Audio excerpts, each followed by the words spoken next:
नमस्कार, मैं हूं आपका अपना ज्योतिषी हनुमान मिश्रा और आप देख रहे हैं एस्ट्रोसेज टीवी। और हम हाजिर हैं आपके दिसंबर 2013 के राशिफल के साथ, जिसके माध्यम से आप जान पाएंगे कि दिसंबर का महीना आपके लिए कैसा रहेगा और यह जान करके आप अनुकूल समय का लाभ उठा पाएंगे। और जो समय आपके लिए अनुकूल नहीं है उस समय सावधानी से काम लेकर के परेशानियों से बच पाएंगे। तो आइए बात करते हैं इस माह के राशिफल की। और सबसे पहले चर्चा मेष राशि की। महीने के पहले पक्ष में आप अधिक अनुकूलता नहीं प्राप्त कर पाएंगे।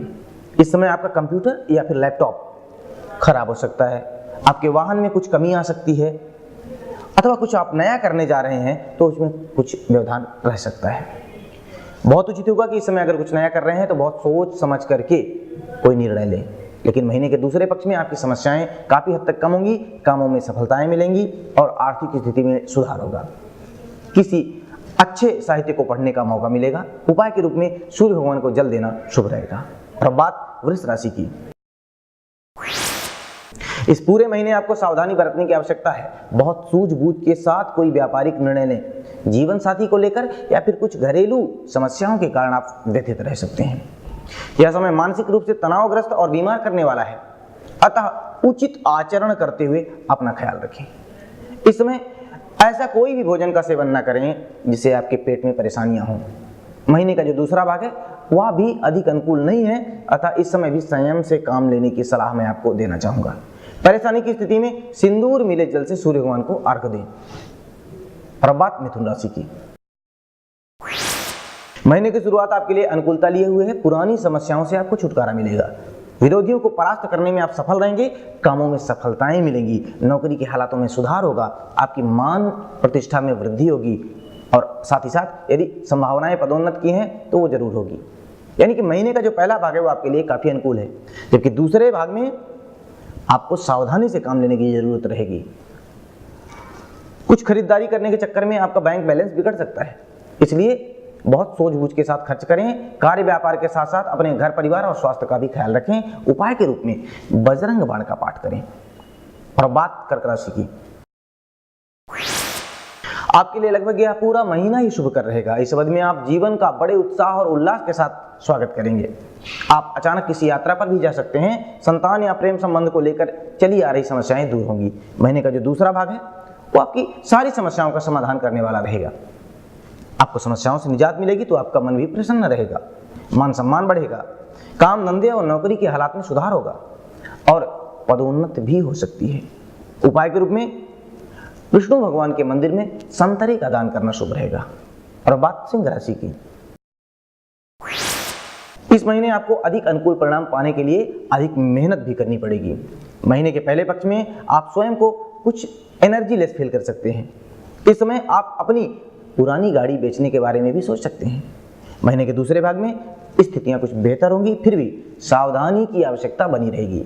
संतान या फिर प्रेम पात्र के लिए कोई महंगा उपहार खरीदने की चिंता रह सकती है। अधिक उत्साही होकर कोई निर्णय लेना इस समय ठीक नहीं होगा और साथ ही साथ वाहन इत्यादि सावधानी से चलाना उचित रहेगा। परेशानी होने की स्थिति में हनुमान जी को चोला चढ़ाएं। और बात कन्या राशि की। महीने के पहले भाग में आपको अनुकूल परिणाम मिलेंगे। यदि आप बड़े दिनों से कोई अच्छा फोन खरीदने की सोच रहे थे तो उसके लिए यह एक अच्छा समय है। इस समय आप कोई कम दूरी की यात्रा भी कर सकते हैं जो आपके लिए लाभकारी भी सिद्ध रहेगी। आर्थिक मामलों के लिए समय अनुकूल रहेगा, जबकि जो महीने का जो दूसरा भाग है वह आपसे अधिक मेहनत करवा सकता है। इस समय आपकी एनर्जी कम होती नजर आएगी। इस समय हर मामले में सही गलत का फैसला बहुत ही सूझबूझ के साथ करना ठीक रहेगा। कष्ट या परेशानी होने की स्थिति में कन्याओं को भोजन करवाना शुभ रहेगा। और अब बात तुला राशि की। हालांकि इस समय आप हर काम को बहुत सावधानी से निपटाने का प्रयास करेंगे, फिर भी महीने की शुरुआत अपेक्षाकृत कम अनुकूल रहेगी। इस समय आपका स्मार्टफोन सही तरीके से काम नहीं करेगा, अतः आप बदलाव करने की सोच सकते हैं, लेकिन जल्दबाजी में किसी गलत फोन का चयन करने से बचें। कुछ आर्थिक और पारिवारिक परेशानियां भी रह सकती हैं, लेकिन जो महीने का दूसरा भाग है वो आपकी समस्याओं को दूर करने वाला रहेगा। किसी यात्रा के माध्यम से आप उस समय लाभ कमा पाएंगे। आर्थिक मामलों में भी अनुकूलता आएगी। स्वास्थ्य भी अनुकूल रहेगा, लेकिन फिर भी अगर आपको परेशानी का अनुभव होता है तो ऐसी स्थिति में हनुमान जी के मंदिर में लाल रंग का फल या लाल रंग की सब्जी का दान करें। और अब बात वृश्चिक राशि की। महीने का पहला भाग आपके लिए मिले जुले फल देने वाला रहेगा। इस समय आप आत्मविश्वास से ओतप्रोत रहेंगे। आपको सरकार या किसी संगठन के द्वारा सम्मानित किया जा सकता है। इस समय आप सुबह सवेरे उठने की सोचेंगे, जिम जाने की सोच सकते हैं या फिर योगा इत्यादि करने के बारे में भी सोच सकते हैं और इसका प्रयास भी कर सकते हैं। वही महीने के दूसरे भाग में घरेलू और आर्थिक मामलों में सावधानी से काम लेने की जरूरत रहेगी। स्वास्थ्य संबंधी कुछ समस्याएं इस समय आपको परेशान कर सकती हैं, अतः अपने आप को संयमित रखें तो इनसे बच पाएंगे। उपाय के रूप में शिवलिंग पर शहद चढ़ाना शुभ रहेगा। और बात धनु राशि की। महीने की शुरुआत में लगभग सभी कामों में सावधानी बरतने की सलाह मैं आपको देना चाहूंगा। इस समय कोई भी काम उन्मादी होकर ना करें। यथासंभव यात्राओं से बचें और ट्रैफिक से भी बचें। कार्य व्यापार में संयमित व्यवहार करें, व्यर्थ के खर्चों से बचाव करें। वहीं महीने के दूसरे भाग में आपकी समस्याएं काफी हद तक कम होंगी, आपके मान सम्मान में वृद्धि होगी, किसी लाभदायक यात्रा पर भी आपका जाना हो सकता है। लेकिन इस समय भी अपना तथा घर परिवार के स्वास्थ्य का ख्याल रखना, यही होशियारी होगी, यही समझदारी होगी।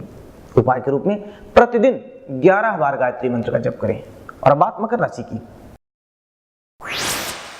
महीने का पहला भाग आपके लिए बहुत अनुकूल रहेगा। इस समय आप कुछ ऐसे अनुबंध कर सकते हैं जो आपके लिए काफी फायदा देने वाले साबित हो सकते हैं। प्रेम प्रसंगों के लिए भी समय अनुकूल है। आमदनी में इजाफा होगा, यात्राओं के माध्यम से लाभ होगा। इस समय आप अपने प्रियजन के साथ एक अच्छी फिल्म देखने जा सकते हैं। लेकिन जो महीने का दूसरा भाग है वो खर्चों से भरा रह सकता है। इस समय आपको अपने स्वास्थ्य का भी ख्याल रखना जरूरी होगा। यानी कि इस समय अगर आप परेशानी का अनुभव कर रहे हैं तो उपाय के रूप में गाय को हरा चारा खिलाएं, सब मंगल होगा। और बात कुंभ राशि की। यह पूरा महीना ही आपके लिए अनुकूल रहेगा। महीने के पहले भाग में आप अपने कार्य व्यापार में बहुत अच्छा करेंगे। आपको वरिष्ठ जनों का सहयोग मिलेगा। आपके जो बॉस हैं, आपके जो मालिक हैं, वो आपसे खुश रहेंगे। आर्थिक मामलों में सुधार होगा और कुछ व्यावसायिक यात्राओं के योग भी बन रहे हैं। वही महीने के दूसरे भाग में लाभ की स्थितियां सुदृढ़ बनी रहेंगी। जीवन साथी का प्रेम मिलेगा या प्रेम पात्र के साथ आप किसी आनंददायी यात्रा पर जा सकते हैं या समय बिता सकते हैं। उपाय के रूप में किसी गरीब को काले उड़द की जो दाल है उसका दान करें, सब शुभ होगा। और बात मीन राशि की। इस महीने की शुरुआत आपके लिए मिली जुली रहेगी। कुछ दूर की यात्राएं हो सकती हैं लेकिन उनके विशेष सफल होने की उम्मीद कम है। हालांकि इस समय बड़े पदों पर बैठे लोग आपकी मदद करेंगे, उनसे आपका मिलना होगा और वो आपकी मदद करेंगे जिससे आपको फायदा होगा। शिक्षा और संतान को लेकर चली आ रही चिंताएं दूर होंगी, लेकिन इस समय माता पिता के स्वास्थ्य का ख्याल जरूर रखें। वही महीने का जो दूसरा भाग है वो आपके कार्य व्यापार के लिए अच्छा है। आर्थिक समस्याओं से भी आपको छुटकारा दिलाएगा। और अगर आप किसी परेशानी का अनुभव करते हैं तो उपाय के रूप में पिता या पिता तुल्य व्यक्ति की सेवा करें तो सब शुभ होगा। तो आशा है इस राशिफल के माध्यम से आप अपने अच्छे और बुरे समय को जानकर पहचान कर उस समय उचित व्यवहार करेंगे और अपने दिसंबर के महीने को शुभ बनाएंगे। नमस्कार।